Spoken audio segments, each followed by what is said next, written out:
आज मैं आपको कोई कथा नहीं सुनाने आई हूँ। आज मैं आपको चेतावनी देने आई हूँ भक्तों, क्योंकि ये समय भजन सुनकर खुश होने का नहीं है, ये समय आंखें खोलने का है।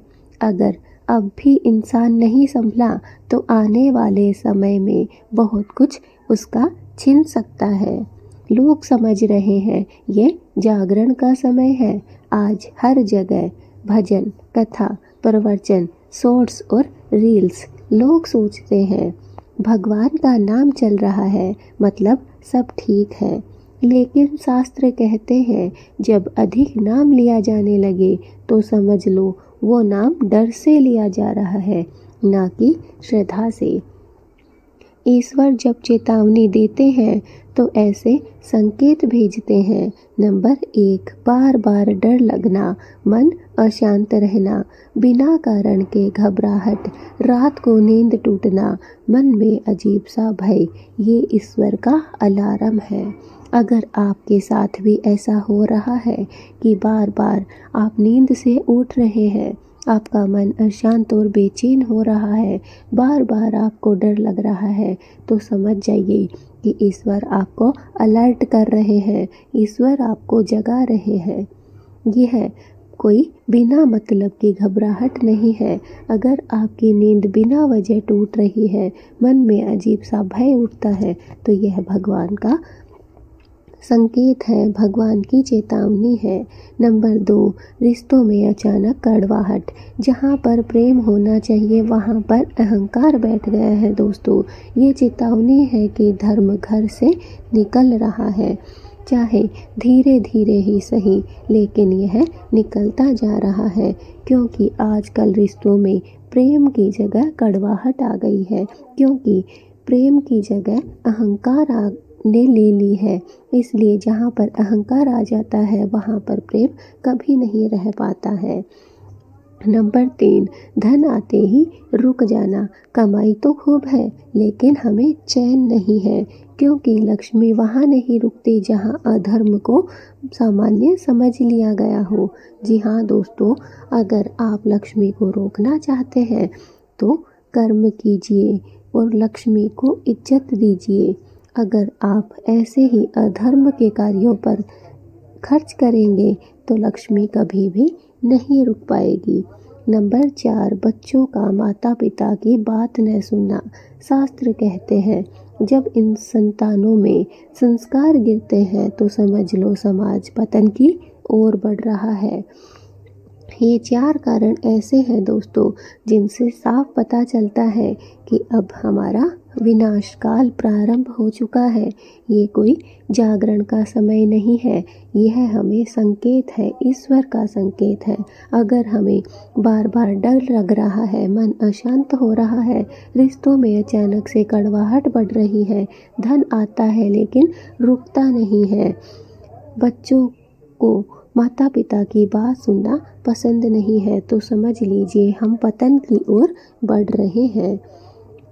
क्यों ये समय जागरण का नहीं बल्कि चेतावनी का है दोस्तों? तो सुनिए, आज लोग कहते हैं हम तो भक्ति कर रहे हैं, लेकिन झूठ नहीं छोड़ा, अहंकार नहीं छोड़ा, लालच नहीं छोड़ा, अपनों को धोखा देना नहीं छोड़ा। ऐसी भक्ति ईश्वर को नहीं, अहंकार को मजबूत करती है। जी हाँ दोस्तों, आप अपने मन में भक्ति कर रहे हैं, भगवान की पूजा कर रहे हैं, भगवान की सेवा कर रहे हैं, लेकिन आपके मन में आज भी छल है, कपट है, अहंकार है, लालच है, झूठ है, और आप दिन रात अपनों को ही धोखा दे रहे हैं। क्या ये भक्ति है?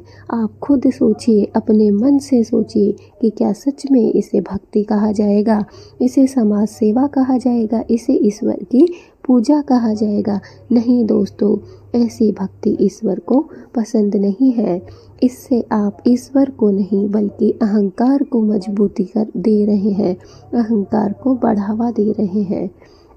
दोस्तों, शास्त्रों की साफ चेतावनी है।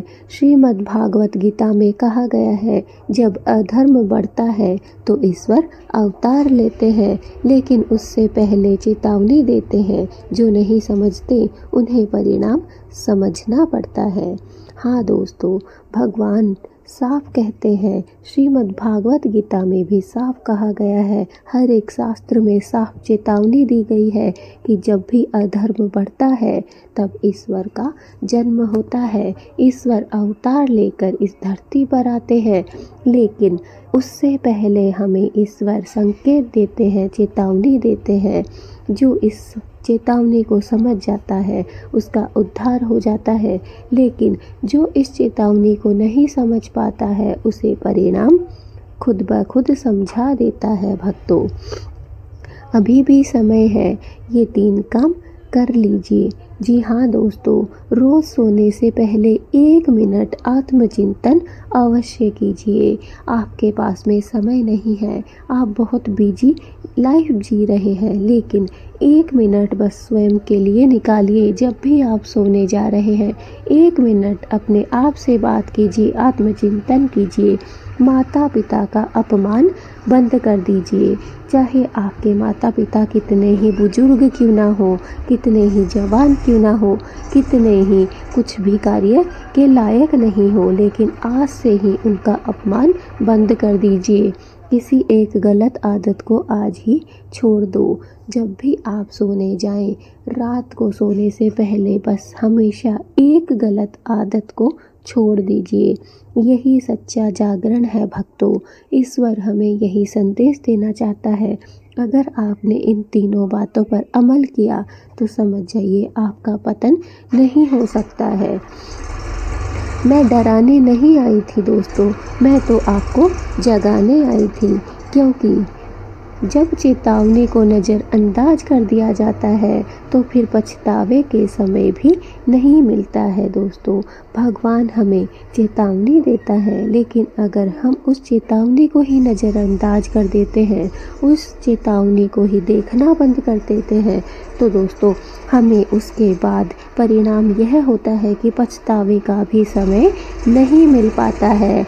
दोस्तों, बस भगवान से मेरी हाथ जोड़कर यही प्रार्थना है कि हे ईश्वर, आप सभी को सद्बुद्धि देना, इस संसार के सभी प्राणियों को सद्बुद्धि देना, सही रास्ता दिखाना। अगर कोई अपने मार्ग से भटक गया है तो उसे मार्ग दिखाना, उसे सद्मार्ग दिखाना और उसे शांति देना, आगे के राह दिखाना, ताकि वह इस चेतावनी को समझ सके। यह चेतावनी दोस्तों आपके जागरण के लिए है, आपकी समृद्धि, आपकी उन्नति के लिए है। अभी भी समय है, समझ जाइए। भगवान आपको संदेश दे रहे हैं। जो भी अगर डर रहा है तो डरना बंद कीजिए। जो भी कोशिश कर रहा है आगे बढ़ने की, उसकी मदद कीजिए, उसका हाथ पकड़कर उसे रोशनी दिखाइए। दोस्तों, अपने माता पिता को इज्जत दीजिए। अपनी जो भी गलत आदतें हैं उन्हें एक एक करके रोज़ छोड़ते जाइए। और सुबह सोने से पहले, जब भी आप सोने जाएं रात को, 1 मिनट स्वयं को समय दीजिए, 1 मिनट आत्मचिंतन अवश्य कीजिए। यही सही समय है अपने आप को जानने का और पहचानने का। वीडियो अच्छी लगी है तो लाइक कीजिए, चैनल पे नए हैं तो सब्सक्राइब कीजिए, जितना ज़्यादा हो सके वीडियो को शेयर कीजिए, ताकि समाज सेवा का यह कार्य आपकी अच्छे कार्यों में जुड़ सके। जय माँ लक्ष्मी, जय श्री हरि, राधे राधे, जय श्री कृष्णा।